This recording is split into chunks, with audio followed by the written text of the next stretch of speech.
Hello everyone, this is Preeti Ghosh with another educational video of class 3 chapter 7 Safety and First Aid. This is part 2 of this chapter. If you haven't seen part 1 of this chapter, the link is given in the description box. Also, if you are new to my channel, do consider subscribing it right now and press the bell icon for latest updates. Also, you can follow me on Instagram and Facebook page where I upload the answers for quick assignments given in your textbooks. So, without further ado, let's start with today's class. In our last video, we discussed about safety at home. Today, we will start our discussion from safety at playground. To play games is great fun, but be careful while playing. Carelessness can spoil the fun. Learn and obey the rules of the game. So खेल कूद में बड़ा ही मज़ा आता है, isn't it? But हमें खेलते time careful होना चाहिए. अगर हम थोड़े से भी केयरलेस हुए तो हमारा जो पूरा मज़ा है वो पूरा मज़ा बिगड़ सकता है क्योंकि हमें चोट लग सकती है, राइट? तो इसीलिए हमें जो गेम्स के रूल्स होते हैं उसको अच्छी तरह से समझना और उस पर अमल करना चाहिए, मीन्स उनको ओबे करना चाहिए.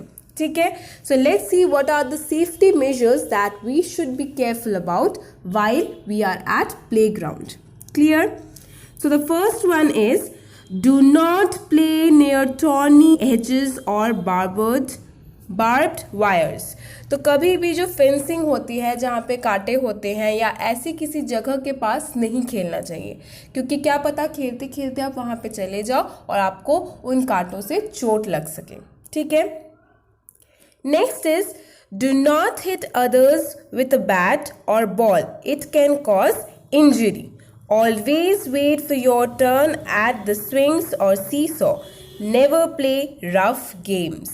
तो जैसा कि इस पिक्चर में भी दिखाया गया है कि कभी भी अपने दोस्तों को या जिसके साथ हम खेल रहे हैं उसको बैट या बॉल से नहीं मारना चाहिए या फिर हमें स्विंग पे चढ़ना है इसीलिए किसी और को पुश नहीं करना चाहिए.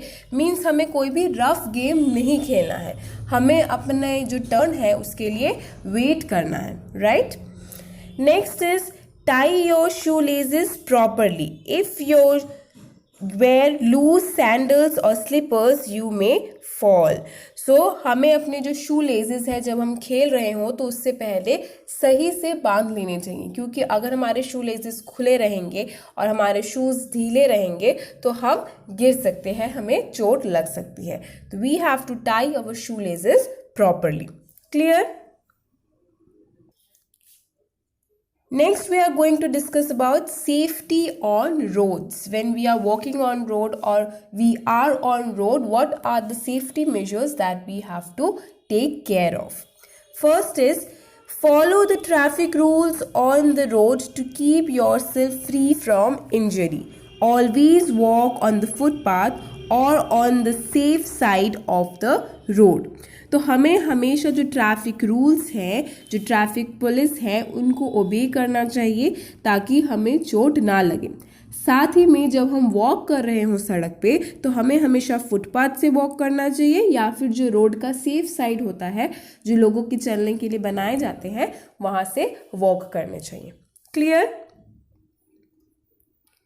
Next is cross the road only at the zebra crossing. Obey traffic signals.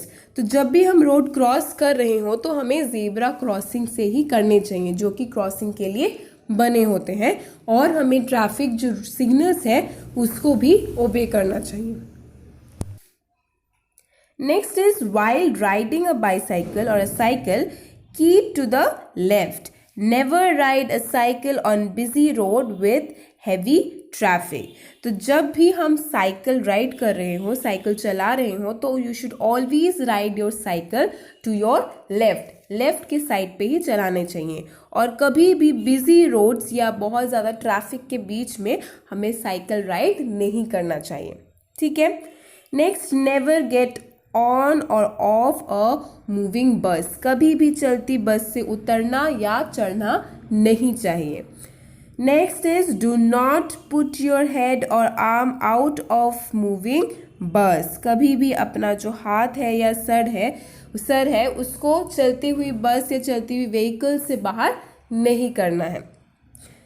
Next is if possible use a subway or overbridge to cross the road। तो अगर पॉसिबल होता है उस जगह पे सबवे या ओवरब्रिज है तो जब भी आप रोड क्रॉस करो तो वहाँ का जो सबवे या ओवरब्रिज बना हुआ है उसको यूज करके रोड क्रॉस कीजिए। ठीक है, so these are few of the safety measures that we should be taken care of while on road. Clear?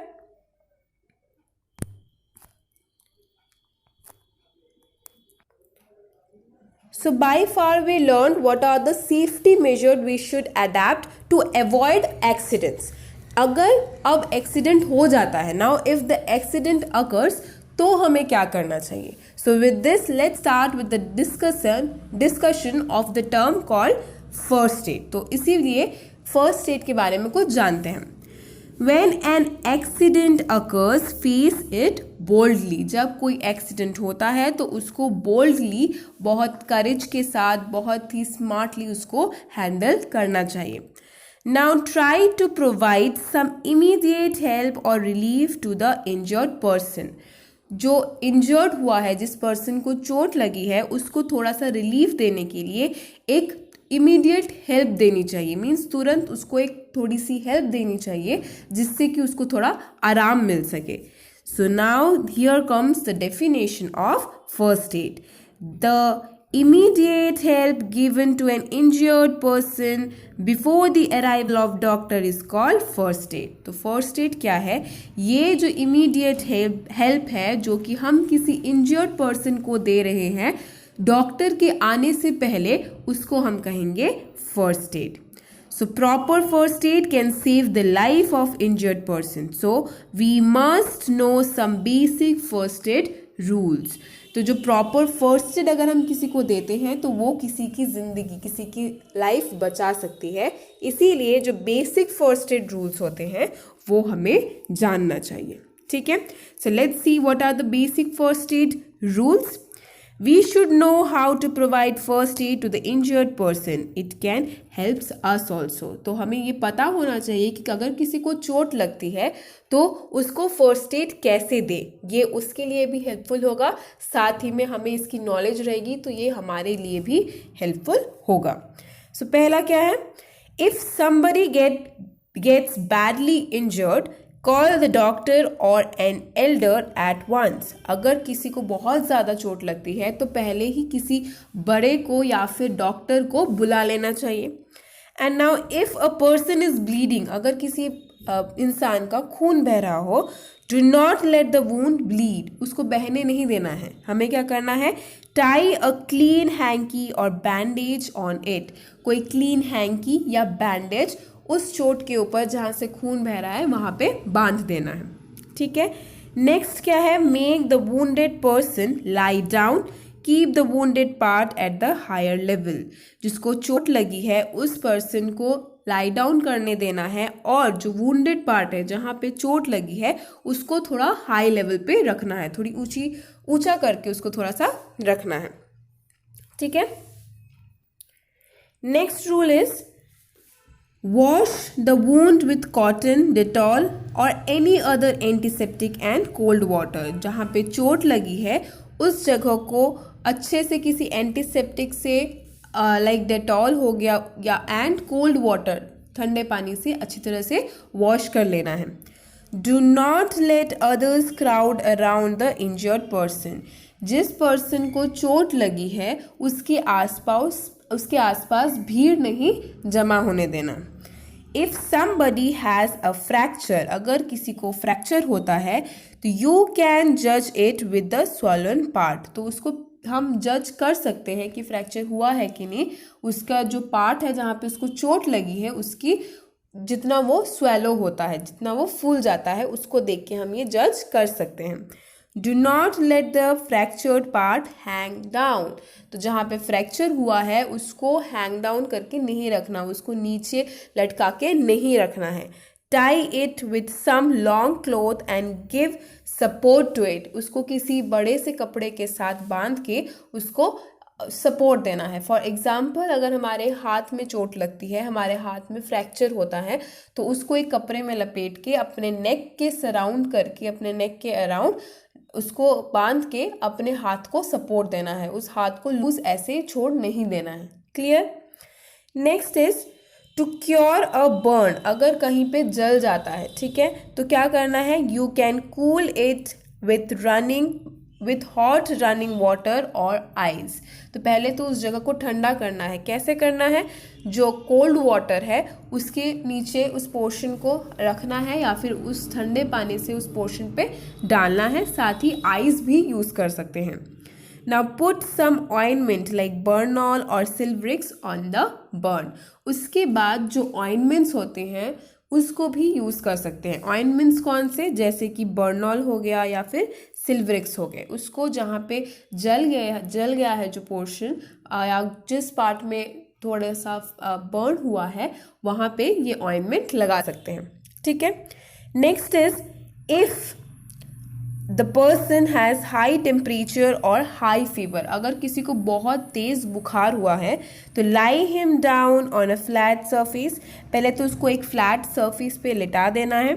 Then put a wet cloth on the forehead, और उसके फोरहेड पे, उसके sir पे गीला कपड़ा डालना है। ठीक है। Then call the doctor at once. उसके बाद डॉक्टर को बुलाना है। मीन्स जो हमने गीला कपड़ा उसके सर पे डाला वो हमारे लिए एक फर्स्ट एड था। उसके बाद हम जाएंगे प्रॉपर मेडिकल हेल्प के लिए जो कि डॉक्टर हमें देगा, तो इसीलिए उसके बाद हम डॉक्टर को बुला लेंगे। ठीक है। So these were few of the basic rules of first aid that you should know because it will be very helpful for others as well as for you. Clear?